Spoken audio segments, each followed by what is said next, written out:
Welcome to Conversations on Leadership with Dr. Dave, where we're on a mission to answer 4 questions from some of the best leaders and leadership minds in the country.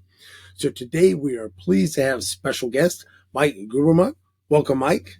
Hey, well, thanks for having me, man. Appreciate it. Hey, yes, this has been a long while coming, and I'm really excited to have you on the show. So tell us a little bit about yourself, kind of give us an introduction, who you are, what you do, just pretty much a little bit of your background, just the whole scoop.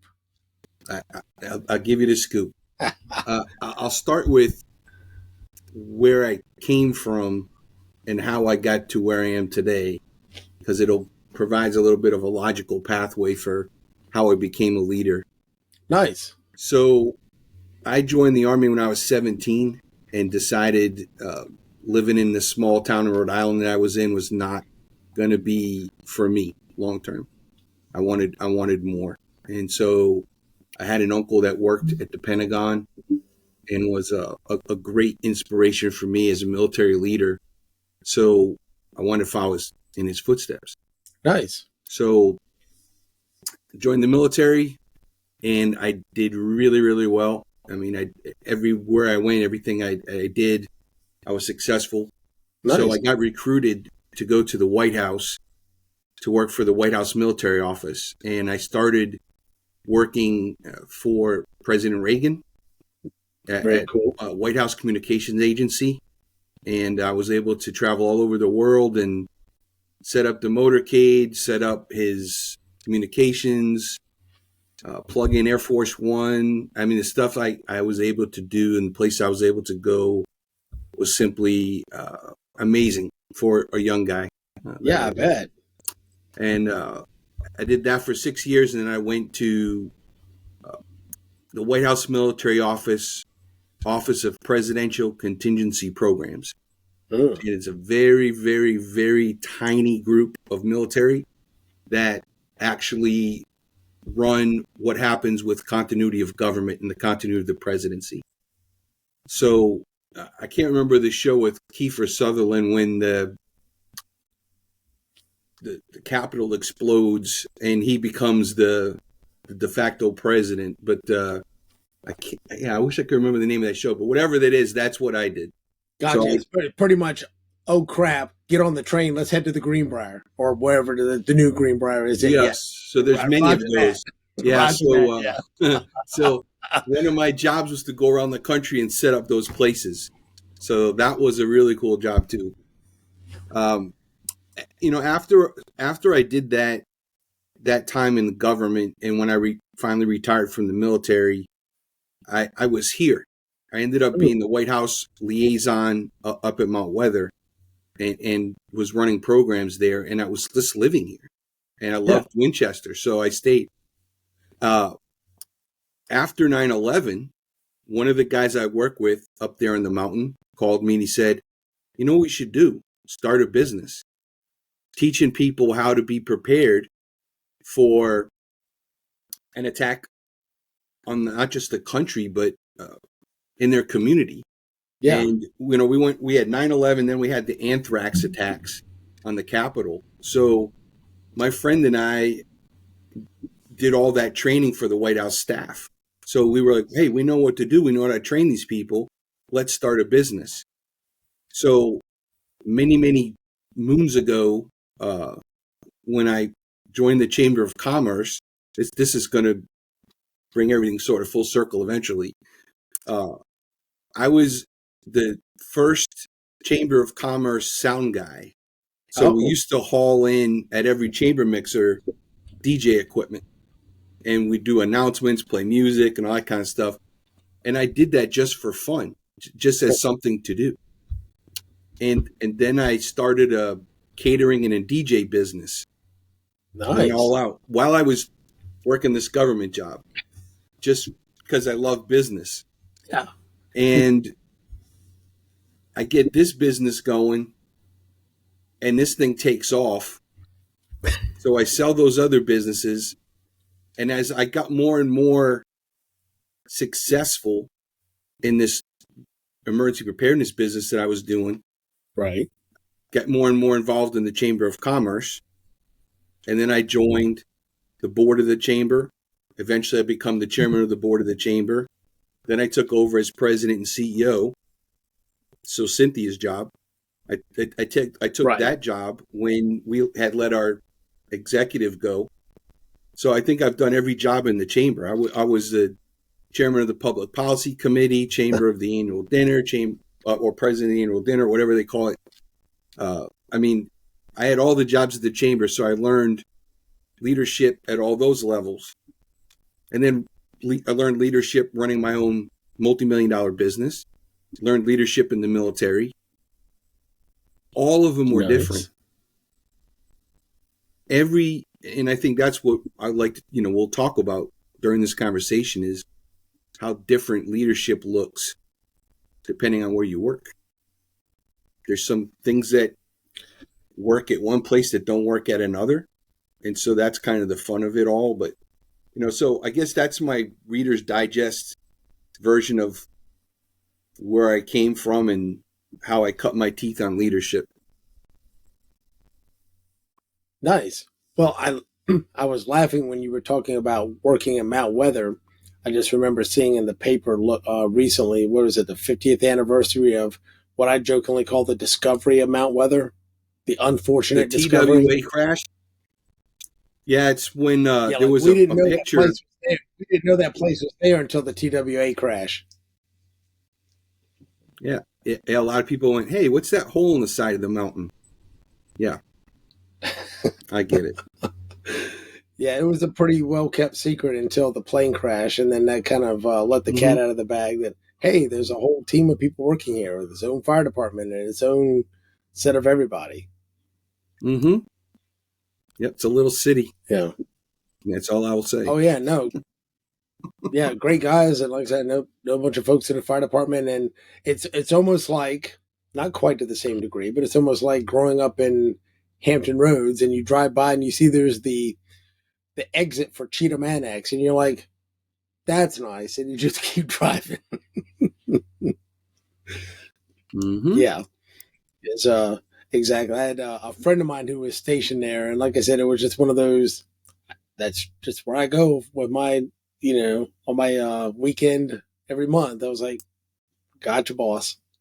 Mm-hmm. Yeah, there's some things they just are. Nobody talks about them; they just are. But yeah, that plane crash was definitely something else to hear about, especially from folks that were alive and remember that when it happened. It was a startling. I mean, most plane crashes don't make the cover of Time magazine. I think that was our Newsweek, but it was on one of the covers of one of those major magazines, and that was a opening experience for many people. Yeah. Well, talk about plane crashes, and the one that crashed into the Potomac when Reagan was in office, and they were plucking everybody out of the freezing waters of the Potomac. That was quite quite a horrific crash. So no, it's unfortunate circumstances. So it's funny, like I said, when you relate it back to the chamber, like I said, I laugh because you've done just about every job. But it's funny the different aspects of leadership, because I know a lot of folks that are in, solo businesses, or just 2 or 3 people. Like, hey, I don't, where do I get that kind of leadership training and experience? And it's funny how you mentioned about not just jumping in and helping out where you could, but also being on the board and then going up to, like the chair of the board. And talk a little bit more for folks that are in kind of a freelancer or solopreneur, or they're doing something where they're not, getting a chance to lead a 300 or 400 member organization proper as, say, like the president or CEO, but, they are, giving a chance for that leadership development opportunity from being on different boards and commissions, how it's different. Yeah. So I encourage anybody who is a budding entrepreneur starting a business. I always recommend they get involved with the charitable board in the community, because it does give you a lot of insight onto how people have to come together to execute a larger mission. a lot of times boards have committees like the chamber does. Yep. Those committees have to work to achieve an objective, which rolls up to the greater board's purpose. But you get to sort of take part in the whole process. And when you're a new board member, maybe the first year you're just there to learn, listen, right? And then you get the opportunity to be on a committee. You get to achieve something. And then, you make your way up to the executive committee, again, where you're learning how to support the CEO and the other members of the team to help them achieve their goals. It helps you run your own organization a little bit better, especially if you're going on a board that's very mature, an organization that's mature, because then you can start learning from those people that are likely also leaders within the community. A lot of our local boards for the charitable organizations here have people that are bank presidents. I know Cynthia from the chamber, she's on some boards. The board I sit on for the School of Business at Shenandoah University, Yeah, it's full of who's who in the community. absolutely. And so I'm still learning. As you work with different people and you hear their techniques, you hear how they would approach something, can make a light bulb go off. So, that's why I would, to your question, I think that's why I would recommend that people get involved in charitable organizations, get on boards and start to figure out how they can help. And through help, you learn, you grow. Yeah, no, I agree with that 100%. A couple of things that I've noticed that are a little bit different about some boards is that I think there's a little bit of a difference being on a board where there is a career staff, right, where you do have a paid executive or CEO, Mm-hmm. and they may have even if it's a skeleton staff, at least there's somebody there to execute on it, versus maybe being a president of service organization, or on the board of a service organization or an association where there is not the budget for an executive, where you're actually hands-on having to do the work as a board versus just being in that advisory committee. Mm-hmm. I see a big difference in that. But you're right, there's so many of the charitable organizations that definitely need all the help they can get. So having somebody who's willing to jump in and be on the board is amazing. Plus, I also think too that it's you mentioned something really important. I mean, you hear the old adage out there, hey, you're the product of the 5 people that you're around the most or whatever. But I think if you're on a board or commission and you're around those types of industry leaders, the who's who in the community, the folks that are really, movers and shakers, just for the fact of you being around them and kind of listening to some of their wisdom and soaking up some of the stuff is a huge advantage. And just kind of like a side perk of being on one of those boards, just to build the relationship with and be around those types of people. It absolutely is a learning experience. And, example, again, I'll go back to the School of Business board. Mark Merrill, who is the former CEO of Valley Health, Winchester Medical Center, is on that board with me. Dottie Day from Navy Federal Credit Union. The level of leadership that they have and the amount of people that they manage allows them to bring to the organization a lot of different skill sets. And then you have someone like me who ran a very successful small business and has different skill sets. I was a CEO leader who was managing a company with my own money. So the decisions I had to make were different if you're a leader that's using somebody else's money, right? So amen. You have to hone it, but you build different skills. It's just, but that's what makes our Chamber of Commerce unique and our community unique is there's leaders from micro businesses all the way up to very, very prominent mega corporations across this country. We have Trex here in this community, Rubbermaid. I mean, we have major corporations here, and those leaders there are also part of our community. Yeah. Well, I mean, even that you talk about former CEOs, even the former CEO of American Woodmark that is based here in Yeah. Winchester, Kerry Dunston. I mean, he's been Mm-hmm. very involved with the community, very involved with the chamber. I kind of laugh at the fact that he doesn't even live around here anymore, but he comes in once or twice a year to teach his Life Leader 360 program to the chamber, which I think is great. Mm-hmm. Yep. There's Personally, I always think something to it's a learn from testament. somebody. Exactly. And I think it's a testament to the community and the leaders that are here that somebody that's not even living here anymore was so ingrained in the community that they'll end up coming back annually at least to teach a program for the chamber. Obviously they're doing something right if they're willing to come back and do that, which I always think is Mm-hmm. really cool. Mm-hmm. It's fun to give So back. absolutely. Well, let's hop into the first question. So what Yeah. does leadership mean to you and what does good leadership look like? Mm. Well, I think I'll go back to what I said earlier. Leadership is different depending upon the type of leadership you need.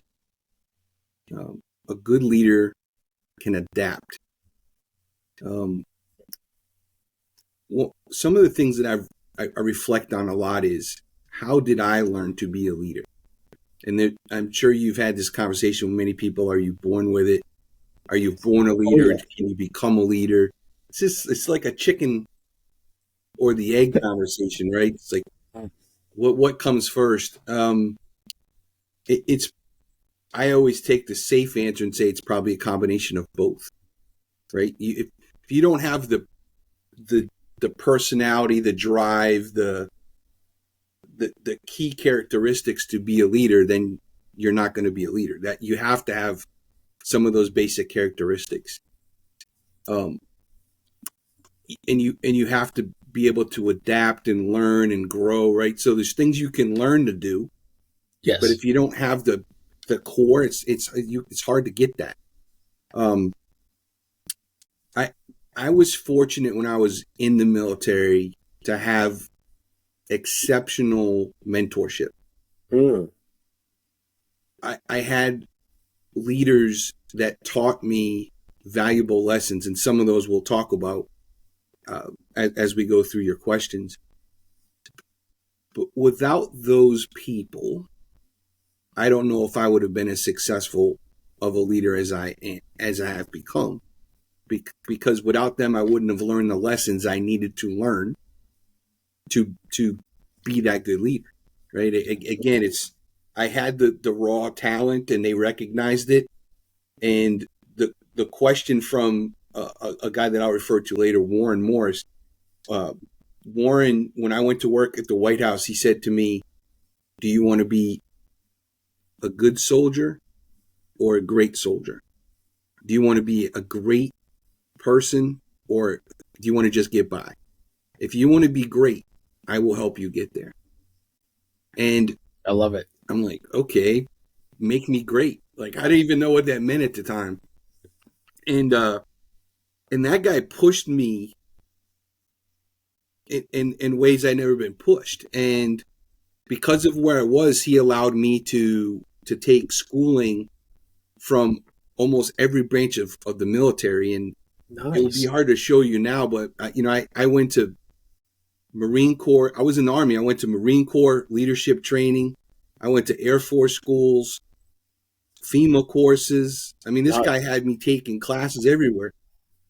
But that helped me stretch and grow. And then he taught me a lot of valuable life lessons. So, I think when you talk about leadership, and when I talk to young people about leadership, I say, if you're going to not be the kind of person that's willing to keep making the coffee and take out the trash, you're not going to be a good leader. Some people think leadership is being able to sit in the big guy's chair and make the big money and tell people what to do. But you lose respect of your people Yeah. if you don't work with them. And so a leader's got to be willing to stay in the game, to continue to play with your teammates or be in the trenches. I don't whatever analogy you want to use, Yeah. but if you stop doing it, you lose the respect of your team. And there's a couple of great examples in this community of those people, but Carrie Guffey Mounts from Chick-fil-A. Yes. I went to Chick-fil-A the other day, and she's working behind the counter taking orders. I mean, she's the owner, right? And her dad does the same thing at Chick-fil-A. Yep. And he's probably got to be in his late 70s, and he's behind the counter. He's still picking up trays, right? And Carrie's like, hey, can I take your order? I'm like, this is an owner who's right out front with the staff, still doing it. Patty Solenberger from Solenberger's Hardware. Her and her husband, John, they own it. And that business is over 125 years old. They could just sit back in the office and collect a check. Their kids are there working. Yeah. They've raised it up right to that next generation, but they're still there working. Showing everybody how it's done. Yep. Working with the customers. There's so many examples of those leaders. Dick and Darlene Kent at Signet Screen Printing, another great family-run business in our community where they are actively involved in their business. They're at the chamber mixers. So they're great examples of leaders to their own family, to the community, to their staff. So, I'm probably getting long-winded on the answer, but when I look at leadership, my feeling is a great leader has to be active, still doing the work, and not putting themselves above everybody else. 100%. And a couple of things that I picked out of what you said that were great. That one, I noticed one interview that I had, it was a pretty big incident that happened at their organization, and they're like, well, I made this, that, and the other decision because and people were watching what I was doing with that particular decision. I'm like, I hate to correct you, but people are always watching what you're doing as a leader.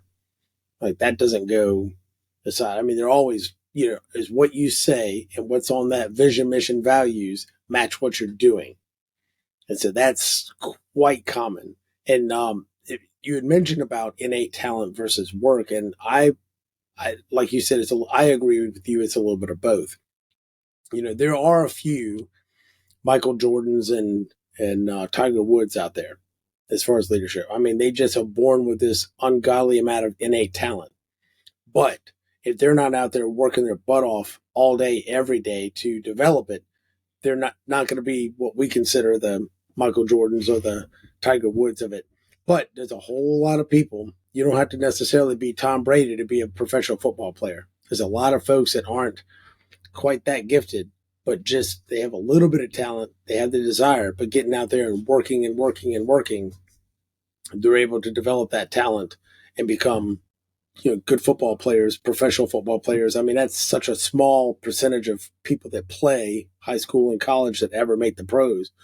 But there's people that aren't the naturally gifted superstars that do make that. And I think it's kind of the same thing with leadership. There's a lot of people that think that, okay, if you look at it, say, putting it into a format of a disc profile, somebody has to be a high D or this outgoing extroverted 3 bullet point kind of person to come in there and just make things happen. But there's a lot of folks that are high S's and high C's that make great leaders. They're, more of an introverted style, and they still are able to become great leaders. It's just a different approach and a different way of looking at things. But I think, like I said, you're right. I think you think that you're going to make the big bucks and sit in the chair and just tell people what to do.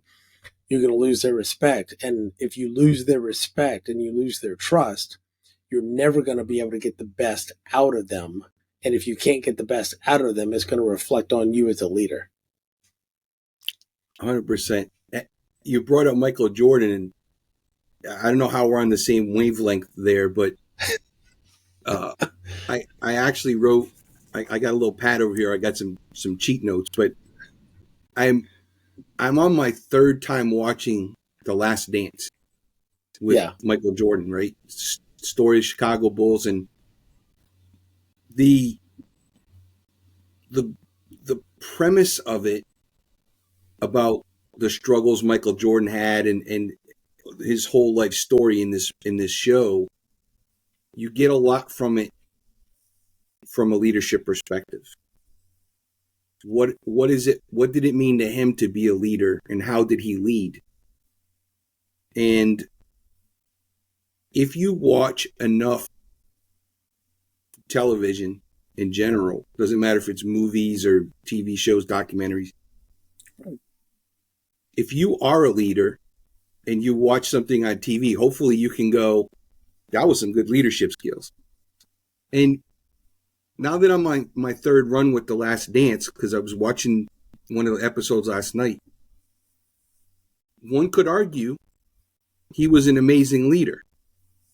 Others are going to argue that he wasn't that great of a leader. He belittled his teammates. He yelled and screamed at his teammates. And Michael Jordan himself says, well, I had to push these guys. Yep. And some of his teammates liked him. Some of his teammates didn't. But his whole point that he made in the show was, I knew where I wanted us to be, and I knew how to get us there. And if they didn't want to come along, they could leave. You know, I wanted to win, and to win, this is where I wanted to go. And this is how we need to get there. And this is my leadership style. Yep. If you can gravitate towards that leadership style and you can work within it, you can achieve greatness. You know, what I like to do every time I watch a different show is say, how did that particular leader do it? How did they get everybody to come with them? Because the way you communicate, and this is something that we could talk more too, is Sure. how you communicate to your team makes the difference whether or not they'll follow you, right? It's a critical 100%. skill of leadership. It is. It is the most critical skill of leadership. And when you were mentioning about how he pushed his people and his teammates, it kind of reminded me of like the Bill Belichick type of thing. It's kind of one of those, okay, like I said, you got a unique style, but I know where we need to go. I know what we need to do to get there. And if you're one of those people that want to achieve and you want to get that, and you want to be, strive for excellence, you're going to be on board. And if you're just one of those, I'm happy to get my check, and if we make the playoffs, great. If we don't, whatever, this ain't the place for you. Mm-hmm. Yeah. Sports provides us with a lot of great analogies. Yes. And a lot of great business models. And you can either emulate a winner or not even see the winner. It's great to look at the New England Patriots, or depending on the flavor of the team you like, right? The Yankees or the Red Sox, or like pick a team, Boston Celtics, pick a team that has achieved greatness, the Lakers, and look for the commonality in a lot of the success. Phil Jackson as a coach brought the Bulls and the Lakers to championships. Pat Riley was a great Lakers coach, Miami Heat coach, great executive. Red Auerbach and the Celtics going way, way, way, way back. The coach if he's a great leader or she's a great leader, they can motivate their team. And then there's leaders on the team that rise because they could see the vision and the mission. Yep. That person's going to lead us to success. Yep. And the organization as a whole thrives, and they thrive for a long time and become a model business. I mean, a sports team is a business. So you can look at those people and say, wow, they're running a good business because from the top down, they get what they need to do. Well, I think part of that too is, and we'll wrap up this segment with this. I think part of it is what you were saying. A great coach, you were talking about, brings up some of the team members. Well, I think great leaders produce other great leaders that hopefully can produce other great leaders. And so, the best leaders can end up, making this into a multiplying effect and not just an addition here or there, what can they bring to it? But, if you can train a leader who can basically train somebody else below them to be a great leader, you've got a good model to continuing success versus just it's all about you as the sage on the stage to, when I leave, everything goes to crap versus I leave and they still have a great franchise going forward. If you leave a business, if you leave as a coach to go somewhere else and they start to fail, it's a clear indication of something fell apart. And why did it fall apart? When after I sold my business and we left, it all closed down. Now it's a fragment. It doesn't even really exist in the form that it did before. You look at those great sports franchises, and as soon as the leaders leave, sometimes they just evaporate. They're not even a thing anymore, right? It's just, and it's sad but in coaching, to your point, there are those coaches that Bill Belichick had as assistant coaches that have gone on now to coach their own teams, and they're successful. Yep. And he did a great job of mentoring and bringing up his assistant coaches, and that they talk a lot about that when you watch football, the legacy of great coaches and all their assistants that have now gone on to do great things. And so that's an important part, mentorship and bringing up your team. Absolutely, 100%. And like I said, that's the mark of a good leader, when you can create other leaders. And like I said, they go on to create greatness and vice versa. So with that, we will wrap this first segment of Conversations on Leadership up to an end, and we will be back in just a moment for our next two questions. See you in a bit.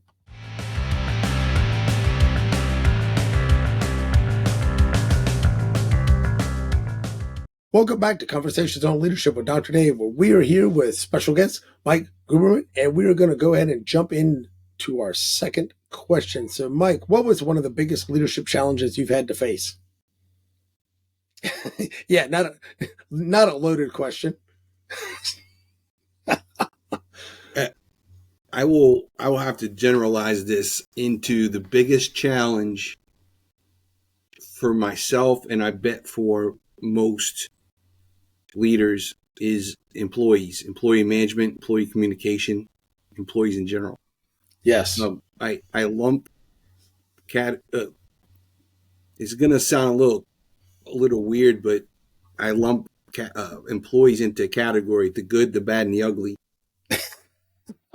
It's funny you do that, because Gallup, a little startup, not many people have heard of, kind of, when they're doing their employee engagement, wrap them into the same thing. You got engaged, not engaged, and actively disengaged, good, bad, and ugly. So yeah, it's not, not uncommon. So you have great employees.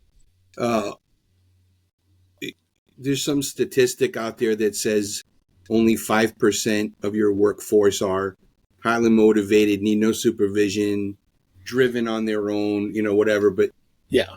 And then you have your employees, the ones you can count on, the ones that, and then the ones that are awful.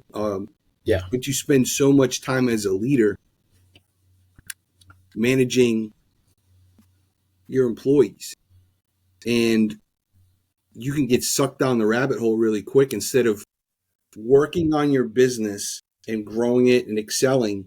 If you have terrible employees or a really bad balance, you just can't achieve your goals. And so my personal challenge, I'll figure out how to explain it delicately. That's always the trick. Is a trick. I had at one point maybe 40% of my company's workforce were family and or people who I treated like family. Gotcha. Some of those presented some of the greatest challenges for me, because when you bring in family and friends, when you own a company, if you can provide jobs, you feel good about it. If you can give your family and your friends jobs, man, it feels good. You're providing for their families. But then it happened to me, and I'm sure it's happened to other leaders, where they take advantage. People take advantage of that position. And yes, I got so many times where another leader in the company would come to me and say, "Hey, did Joe, did you give them a promotion or something? Because Joe came back there and said, well, I'm Mike's cousin and I'm being set up to take over this division." And I'm like, I never told Joe he was promoted, nor did I tell Joe he's ever going to have that role. But Joe decided upon himself he was going to make I'm Mike's cousin, But it's tough. It's a tough balancing act. It was a heck of a challenge when you run a family-owned business and you have to manage expectations. And I think you definitely have to separate. Everybody has to separate themselves when they come into work. The CEO is the CEO, the CFO is the CFO, and it's not my uncle, my mom, my cousin, my brother. You have to keep the work hat on, because as soon as you take the work hat off, then all of a sudden you're treating people differently based on who they are, and then everybody in the company sees that. Your employees will get resentful of the fact that that person got a 2-hour lunch or was able to do something differently because they're related to the boss, or it just creates a bad culture. And as I was developing my leadership skills, I had to learn quickly that if I didn't make those hard decisions and let those family members go and friends go, no matter how much of an impact it was going to be on my personal family life, I had to make those decisions for the greater good of the company. You're employing 20, 30, 40 people. It doesn't matter how big the company, but you have all those people counting on you to make good decisions. And so my challenge became, if I did not make the hard decisions and let people go that needed to be let go, I was going to create such a terrible culture within the company that I would have lost everybody's trust and respect. So, that my greatest challenge, that's my greatest challenge. It's funny that when you ignore the bad behavior of the bad employees, eventually all the good people just self-extricate and you're left with the bad employees. Unfortunately. Yeah, nobody wants to be around in a culture that they don't feel their hard work is being recognized and paid off. If the person who's doing very little gets treated the same or better, a bad culture will drive people away quickly. So it's a challenge for any leader. Yeah, for sure. Well, it's funny. I recently interviewed Nick Narangis, and I love how his attitude was towards employees. He's like, well, nobody shows up intending on doing a bad job. But eventually, like I said, you can create the environment that, I've said people don't want to work because of exactly what you said. It's if I come in and I know that, Joey gets a 2-hour lunch and Joey gets to throw his weight around, because of a relative, and he can get away with murder and I can. At some point, you're like, hey, why am I putting my best effort into this when, at best, you'll take somebody who's highly engaged and turn them into a clock puncher, right? They just kind of come in, do the bare minimum, keep their head below the radar screen and keep going. At worst, they're going to be lit up and pissed off, and they're going to be, pretty actively disengaged. And like I said, nothing will make them happy. And at some point, they're end up hopefully leaving on their own, or you'll have to get rid of them because, like I said, they'll end up becoming toxic.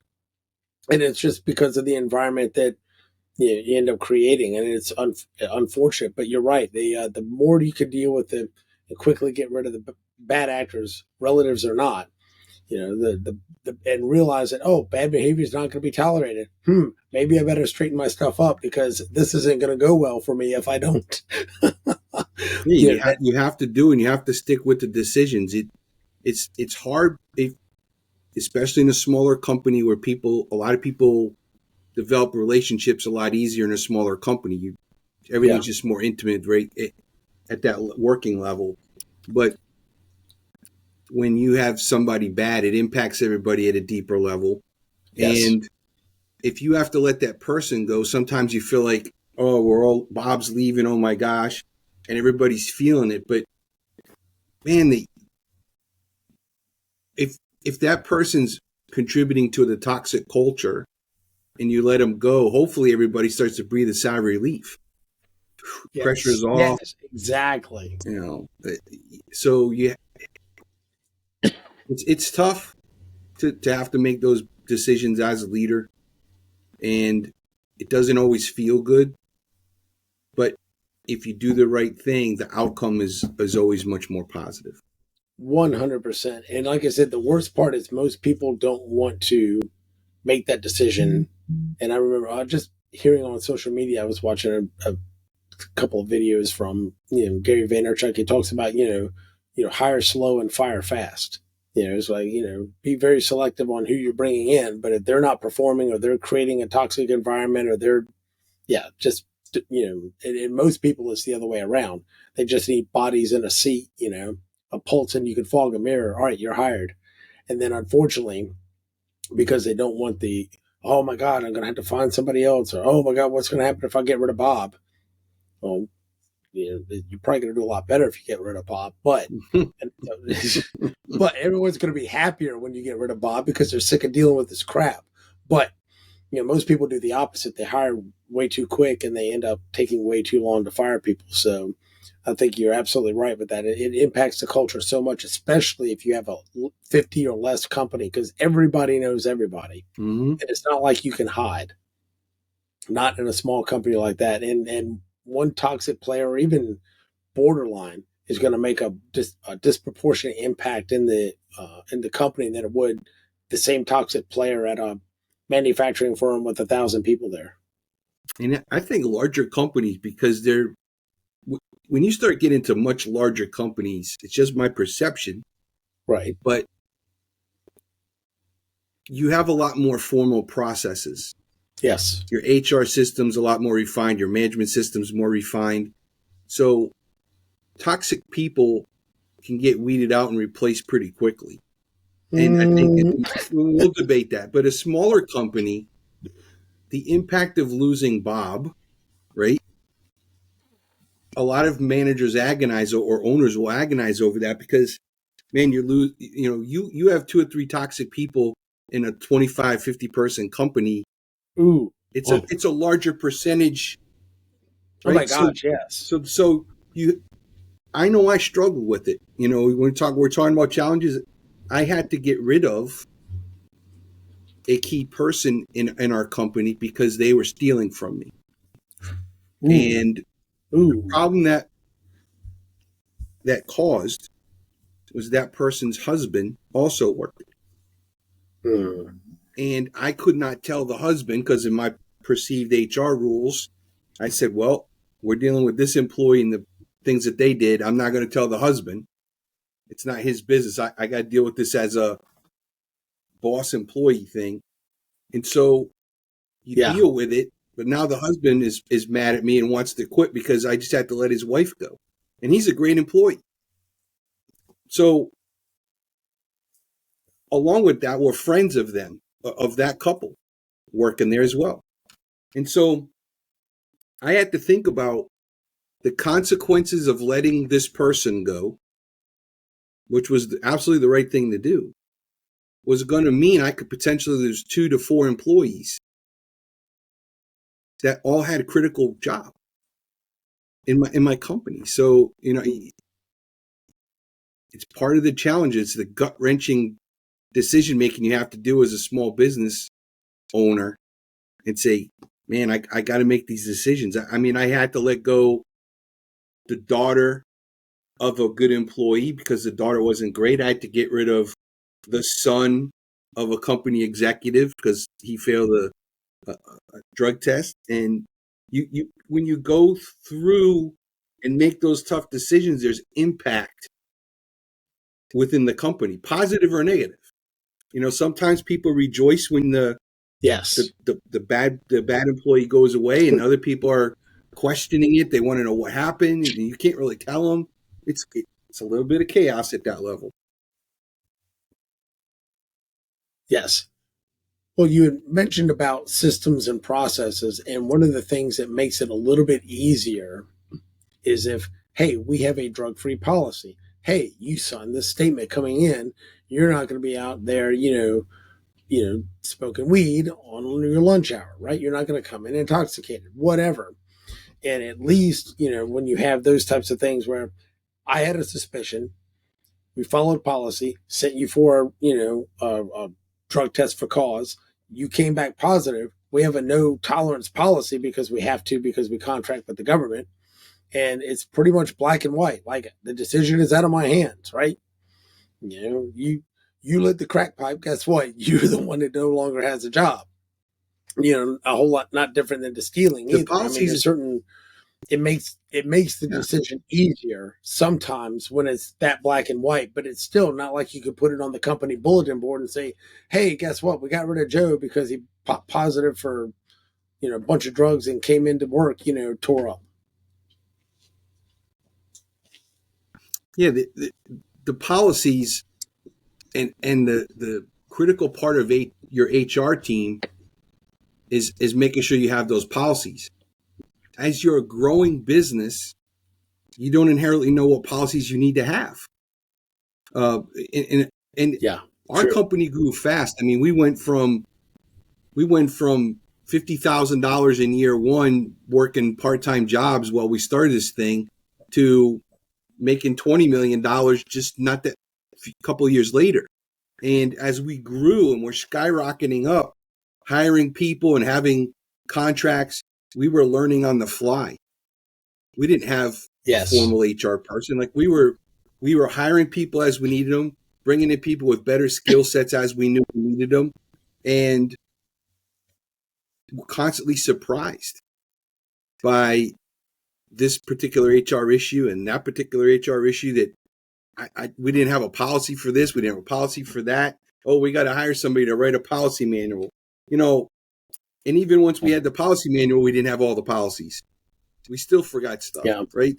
So as you grow, that's the leadership challenge is to understand, to know what you don't know, or to figure out what you don't know. Because exactly. Well, one thing I would absolutely throw out to the listeners, and this is one of those, wow, I could have had a V8 moments. You know what I mean? It's like, wow, that'd have been nice to know, 20 years ago or 10 years ago. But one of the things that when I started getting involved in our local SHRM chapter, at first I'm like, okay, mine training, development, OD, right? I'm thinking that's not SHRM. And then one of the ladies who was the president at the time was the manager for organizational development for the hospital. And I'm like, well, obviously they don't think too terribly bad about training and development and OD people if the OD manager is the president of the chapter. So I'll go back and take a second look. Well, what I realized is as I started going to the meetings and getting involved, and I was already pretty heavily involved with the chamber, I'm like, wait a minute, these guys have a lot of great info. 80% of the chamber is 50 or less employees with no full-time HR person struggling the same way you were. Like, I ain't the brightest bulb in the marquee, but maybe, connecting these two groups together, like these people over here need those people over there, And I'll be honest, and so we started doing something back before COVID called a small business day, just to try to, attract a lot of the folks that were in those 50 and under businesses that didn't have, and so you as the business owner, I call it HR by accident, right? You're like, look, HR is not my jam, and if it was, I'd have started an HR consultancy, right? Not a trading, but not a training business, right? So you're trying to figure it out. Well, one of the things I found out is kind of trudging through this process, not just trying to get local people connected from the networking perspective to say, hey, that way you can pick up, you got a name and a face. Hey, Joe, hey, Sue, hey, I'm dealing with this issue. You're a full-time certified HR professional. What would you do? Because you're in a similar industry as me. That's priceless. But what I found out, and this is what I wanted to throw out to the listeners, was I didn't realize how valuable like a national SURE membership would be because I'm like, it's just another organization. Who cares? Whatever. Yeah, they just want your dues money. But I mean, every organization to a certain degree. But what I didn't realize is that baked in the cake was you had they have this thing called a SHRM HR Knowledge Center, and you have 15 what I call phone a friends a year for your $200 membership. Like, hey, I need a policy. I'm in this industry. What do I need to do? And it's not just yes or no stuff. They're like, hey, I need like a salary compensation survey done for this size company in this region in this industry. Can you help? And they'll actually go and do research and pull stuff and whatever. So, I mean, to have 15 times a year that they'll not just answer yes or no questions, but they'll actually help you do research and build some, hey, I need a policy manual, or hey, can you guys review the policy manual that I just kind of put together and find out what are the holes in it or whatever.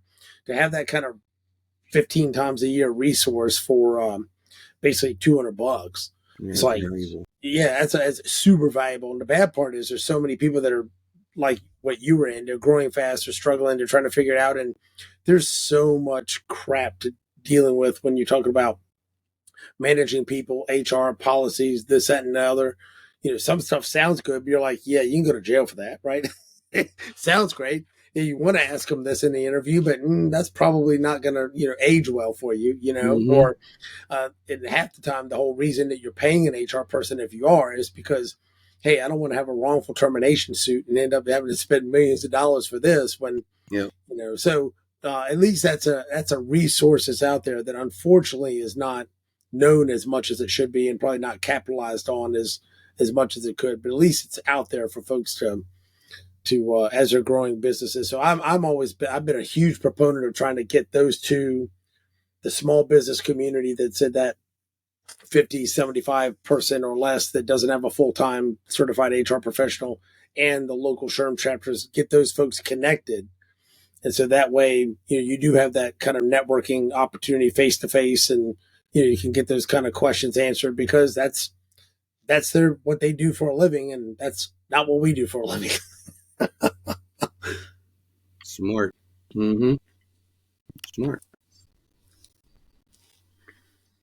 So I would jump into the next question is, what do you see as one of the biggest mistakes leaders make today?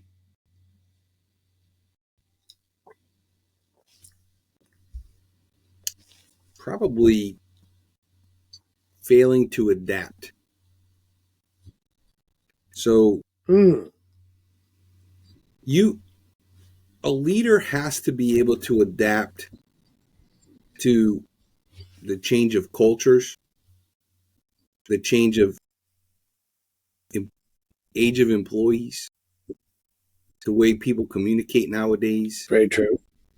The environment that we're working in now requires a leader to quickly adapt to the challenge, whether it was managing through COVID, managing through a lot of the now work from home processes that have been created,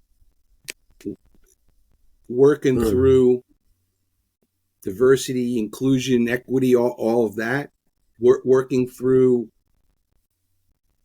what younger generations perceive as to be effort. And there's just so much in my mind a leader has to continuously adapt to, that failing to recognize you need to keep changing and learning will turn you into an ineffective leader.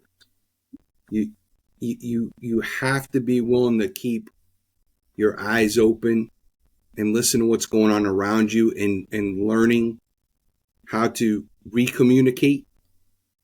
I mean, I've got friends that have been in business a long, long time, and they are the same person they were day one. But their employees are now multi-generational.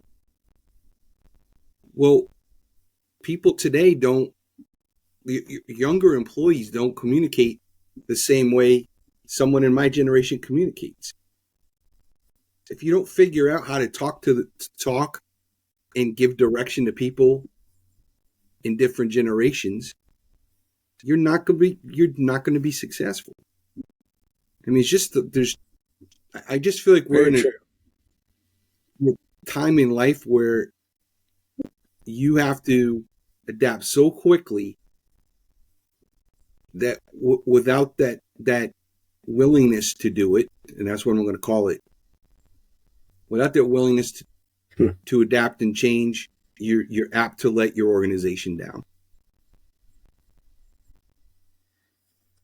I would agree with that 100% because the pace of change has just absolutely accelerated to an ungodly amount compared to, 20, 30, 40 years ago. I mean, things would change, but they not nearly to the same extent. And now you turn around and every time you look twice somewhere, something new is coming along, something different's coming along. There's a new technology, there's a new something, new way to do business, new regulation, new something. And like I said, if you're not a constant, and I look at it as if you're not a lifelong learner of the game, you want to continue to, be in it, learn how to do things. Like I said, be a student of the game. If you're not, and you just can't, hey, this is the way we did it 40 years ago. It worked pretty good in the early 90s. It's going to work the same now. Not so much. I mean, when you got new folks that are coming in and you rely on a once a year annual evaluation, you maybe get a 3% cost of living, and that's the only feedback you give them is that once a year thing. I mean, I remember in the fire department having an annual eval one time, and it was something literally stupid, the stupidest thing you ever heard, Mike. I don't even want to, it was dumb. And it was something that I got bad marks on. It was right after my last eval. And I was so pissed. I was like, wait a minute. All you would have had to do was say something that you didn't like. You didn't like it this way. You liked it that way. Okay. I'd have been more than happy to fix it. But you could have told me that a year ago and I'd have gladly fixed it. And we wouldn't be sitting here today, with hey, you're not going to get your cost of living this year because of something stupid that I knew about that irritated me that I didn't want to tell you about a year ago. Because the only time you get feedback is once a year. Why communication is so critical. And I don't know how many times I've heard the same thing that you're mentioning is lack of communication in the business. People, especially now, people are more apt to question, why am I pulling this lever? They want to know why. Employees generations ago, if you said, Bob, I'm going to hire you 8 hours a day to pull that lever, Bob will go in there and pull that lever as long as he got a paycheck. Now, after somebody's pulled this lever 10 times and going, why am I doing this? This is stupid. And they want to know why they're doing it. They question, everything is questioned. Yep. So as a leader today, you have to be willing to train people and give them the explanation of why. And I don't want to take us too crazy off topic, but if you told your employees how to be successful and what success looks like and what it means to them, right, they're going to fight for you to win the title, right? And to go back to a sports analogy, do your job. And if you do, we win the Super Bowl, right? The Bill Belichick, Tom Brady aspect of it. Yep. If you told your employees and explained to them how do we as a company make money? Let's do the Wizard of Oz. Let's push the curtain over and let you see this is how we make money. And this is how we get profit. And explain the difference between revenue and profit to your employees. How do we pay for your benefits? How do we pay to give somebody a raise? We can only give you a raise if we make more profit. Right? So explain to them how it works. And when it works well and something positive happens, that's because this happened.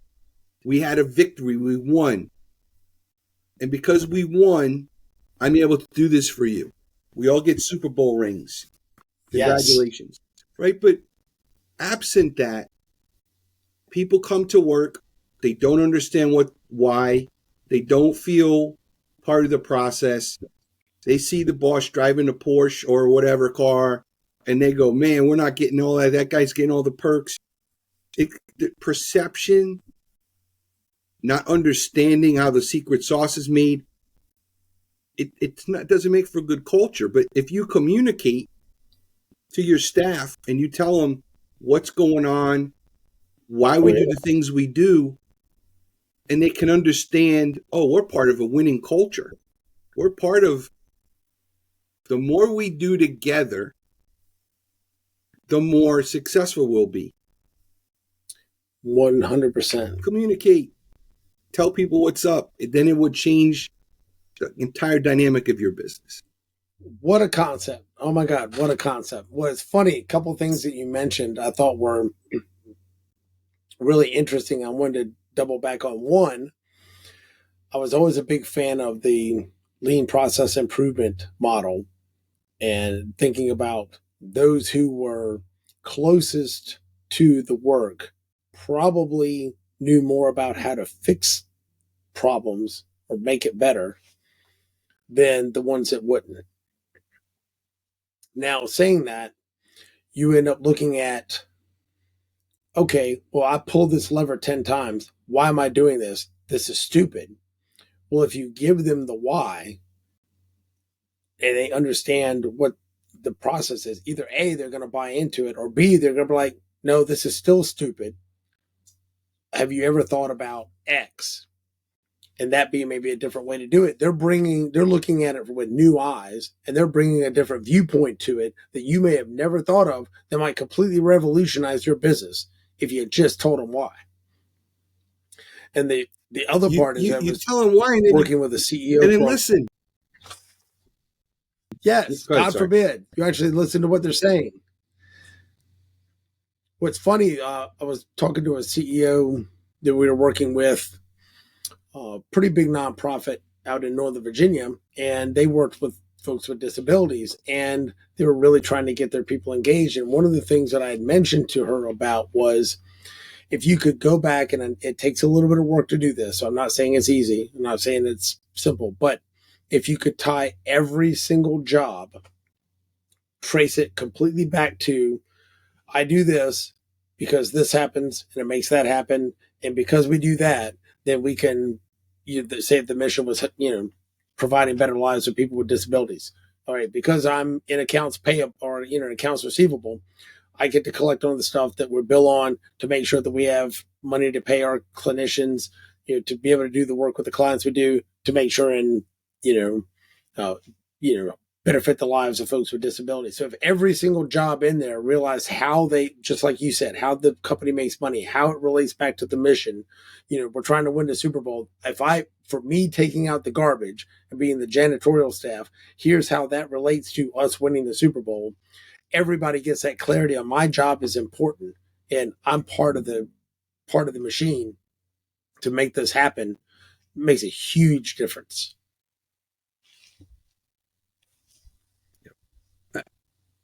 This is a topic we could probably talk for 2-3 hours on, because I'm very passionate about communicating, let people know what's going on, because absent that, I think it just leaves people wondering. And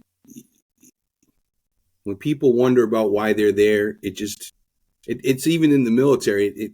Why are we doing this? Because I told you to. That doesn't work anymore. It's not a thing. Like, leaders have to get out of that mentality of, because I told you so.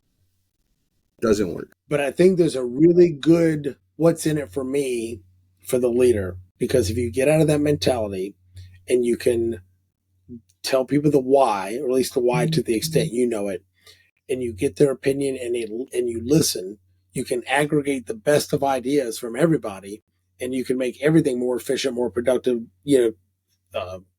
execute on the mission better, just because you've got all that extra feedback versus you being the one sage on the stage. And I'll leave one good example that I had from one of my previous interviews, and then we'll end this segment. We'll come back for our last segment. I was telling you a little bit about him. I was interviewing Admiral Dan Abel, and he was an aviator. And so you're in a helicopter with maybe 6 other people, and you start to hear this noise, and it's like, is this noise something like normal? Is it not normal or whatever? And since, of course, he joked about having 51% of the vote as the commanding officer, he would go and ask the opinion of the lowest ranked person in that helicopter. Hey, what is your thoughts? What do you think? Then you go to the next ranking up. What are your thoughts? What do you think? And he would basically make the rounds all the way up until it got to himself. But in that, every single time he asked somebody, he asked the lowest ranked person first and really wanted to hear their opinion, because if he gave his opinion first, everybody felt obligated to mirror whatever he said. So it's same thing. If you told the sergeant, the private would be like, yeah, I'm going with what Sarge said, right? Mm-hmm. So if he started with the private, he started with the lowest person on the totem pole rank wise, and then asked everybody, and that's always how he would do it. He was ask the lowest person and get all the way up, take all the feedback, and they're like, all right, you're around this craft all the time. Yeah, I get it that you're an E4, E5, but you're around this thing all the time. If you think this is something unusual, whatever, hey, we're scrapping the mission. We're going back, right? Something's not right. And we'll take it into the shop and get repaired. And I just loved that model of asking the lowest ranked person first all the way up to and taking that feedback, and then realizing that, when you're a leader and you're in charge, questions aren't always questions. Questions end up getting translated as orders. Mm-hmm. Oh, well, he's asking or she's asking about that. That must be important to them. Let me go do that, instead of just wanting to know what's going on. So a couple of different ways of looking at it, but you're absolutely right. We could spend 3 hours on nothing but communication and communicating with people and the importance of that. But with that, we'll go ahead and wrap up this segment of Conversations on Leadership with Dr. Dave, and we will be back for our last question and a wrap up in just a moment.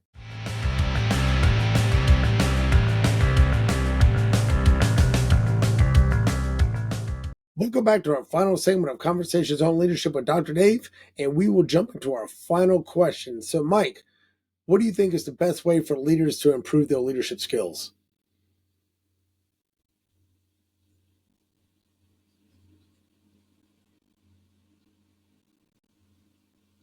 It's going to sound crazy, but watch movies or documentaries where there are leaders, historical or fictional, and look at what they do and try to pluck out things that you don't know or things that you see that inspire you or lessons that they've learned. Now, you can read books. There's a million books on leadership. There's millions of them. But movies are much more fun. Easier to digest, and you can hit pause and whatever. But I mentioned earlier watching The Last Dance with Michael Jordan. Great show. Lots of leadership examples from the Phil Jacksons to actually Michael Jordan. And you learn how they lead. But I was watching a Civil War documentary recently, and Ulysses S. Grant, before he was president, while he was just coming up through the ranks. And in that documentary, he's seeing things that need to be done to win the war. And he's approaching his leadership. And as he's approaching him and saying, sir, if we go this way versus that way, we'll lose less men. We may gain the tactical advantage. And that leader said, no, we're not doing that. I'm not having it. I've already thought through, and this is what I want to do. And no matter how much evidence Grant gave him, he didn't want to listen. But when Grant becomes a leader, he wants to listen to his other command staff and listen to the people that give him advice. So I pulled that out of that documentary. And if you like Star Trek and you watch the old Star Trek and you watch Captain Kirk, he had to make decisions and he had to take risks and be decisive. And no matter what it is, fictional characters and real, leaders on TV always make decisions. And if you want to be a leader, watch everything from that lens. Right? It's like looking at TV in a different way, looking at movies in a different way and saying, I never really watched a movie this way before. I'm watching Gettysburg and I'm looking at what these generals are doing on Right. both sides in the movie. We Were Soldiers, Oh, another one with Mel that Gibson. was a The great decisions movie. he was making to have to. Great movie where both him and the sergeant major are in there making tactical decisions to save lives, to secure the space. Everything they're doing was about leadership, but people could watch that movie Yeah. and just see a war movie. That's all they're seeing. They're just seeing bombs go off and bullets get shot, and right. But they're not seeing the leadership lessons. And there are so many great examples of leadership that are unfolding in front of our eyes in real time and in historical contexts that are portrayed on TV. And if you start to listen and learn, even the bad ones, you could say, well, man, that was a terrible decision because this is what it did. Yeah, learn But you what just not to learned do. something, right? Learn what not to do, and that's important. And so, anyway, I think that's a key thing I think people can learn from. And then the other Sure. couple other quick things for you. Two people that were influential in my military career taught me a couple of lessons I want to pass on for all people who want to be leaders. One of them, Chief Warrant Officer Valdez, said, "It only costs a nickel extra to go first class." And at the first onset of that, you don't know what the heck that even means. But his point was the nickel is a metaphor for whatever you want it to be. Spend the 5 minutes to make it first class. Walk the extra 5 steps to make it the best it can be. Talk to 5 more people to get the best opinion. If you spend the nickel, it will become a better product. It will be first class. If you spend the extra 5 minutes of thought, whatever that nickel represents for you, if you spend it, and it's just a nickel, that was what he kept saying is, guys, if you just take 5 more minutes to get this place squared away, it will look much better because you're working as a team. Or, if we bought the thing that was 5 cents better in quality, we wouldn't have wasted $20,000. Like, it doesn't matter what that nickel is. People are sometimes afraid to spend it.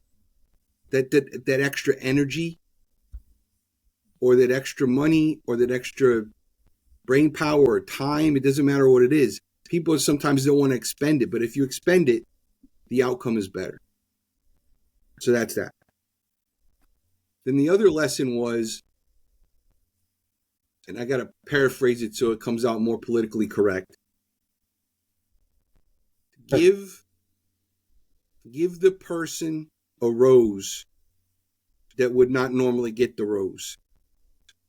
Now, I was at Bowling Air Force Base while I was working for the White House, and my boss and I go to the PX, and he bought a bunch of roses.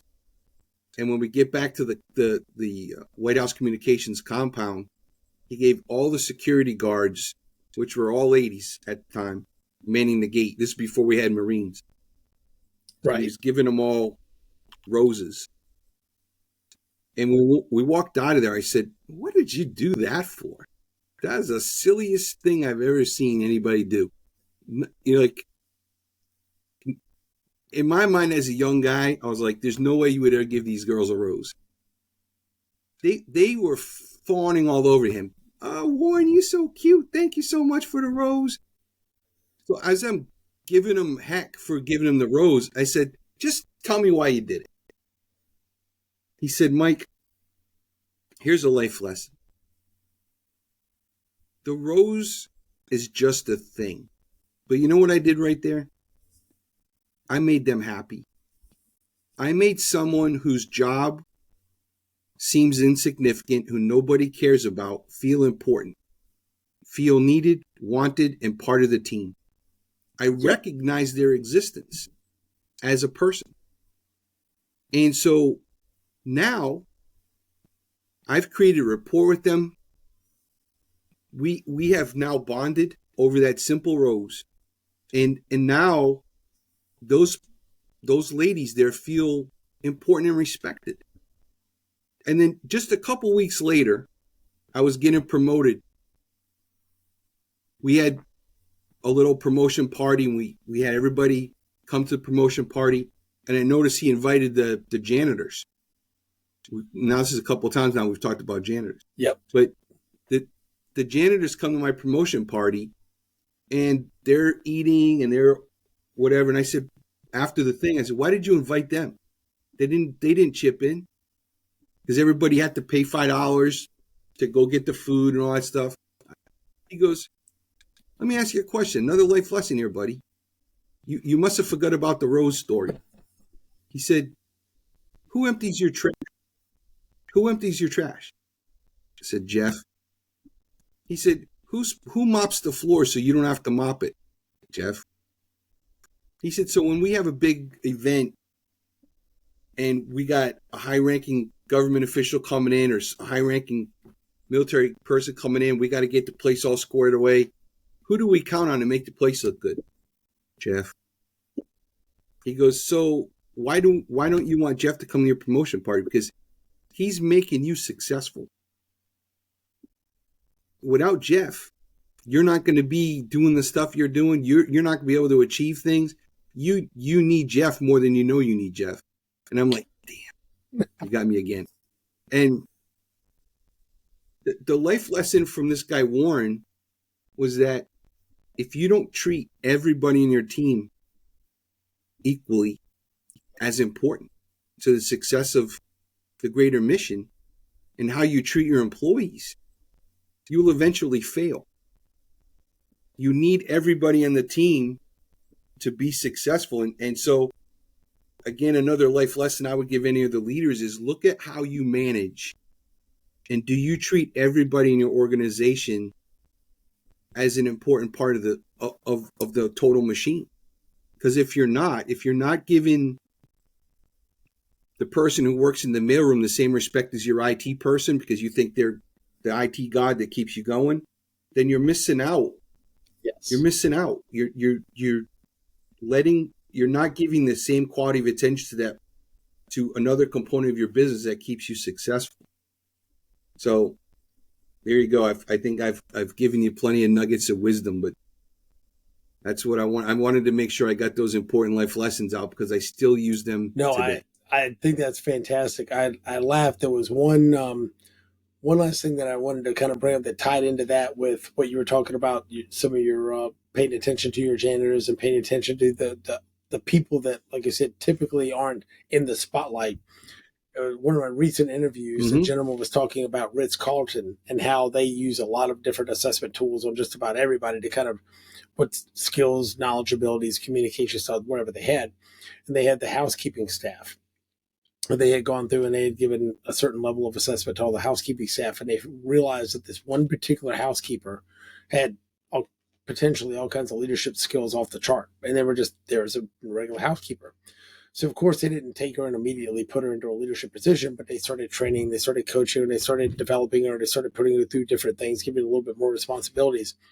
Fast forward, because they were able to identify that talent, and like you said, and pour into folks that typically you wouldn't pour into.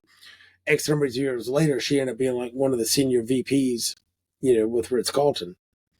All because they took that little bit of extra time to identify, hey, here's a potential talent. No matter where in the organization they're from, let's feed into them and let's try to develop them and see what happens. And then the more they put into her, the more she reciprocated, and it just kept on until finally she went from literally from the maid and the housekeeper up to an executive VP. Yeah, and so you just reinforced my point. You said they spent a little extra time to invest in her, and that's the nickel extra. That's spending that nickel to make her a better person, a better quality employee, or help her move up. That's what Warren used to tell me about how you treat people, because when someone asks you or you recognize that person has potential, and you as a leader say that I'm Yep. going to invest that nickel to make that person better, man, it just makes your whole organization better because you've just empowered someone to help you be Exactly. even And more that's what successful. the nickel story made me think about, that particular one. And you think about, leave it at this, if every leader in your organization downstream turned around and invested that nickel into all their people, how far would you be with your business? Oh yeah, it would be amazing. And I love to talk to you more Yes. about these nickels because We will do that. the more nickels you 100%. spend, the better. 100%. Well, as we wrap up, tell our listeners how they can connect with you, company, website, LinkedIn, whatever. If they were like, hey, man, I got to get me some more of this Mike guy, how would they go about doing that? Oh wow, yeah, I'm on LinkedIn. You could just find me by just Okay. typing in my name. So Michael Guevremont, Guevremont is how you spell it. And that's good. If you hit me on LinkedIn, I'll get you a message. I check it quite frequently. I love LinkedIn as a tool for business. I'm on Facebook as well, and there's not a lot of me on Facebook. My last name is quite unique, so if you type that name into Facebook, you'll probably find me as well.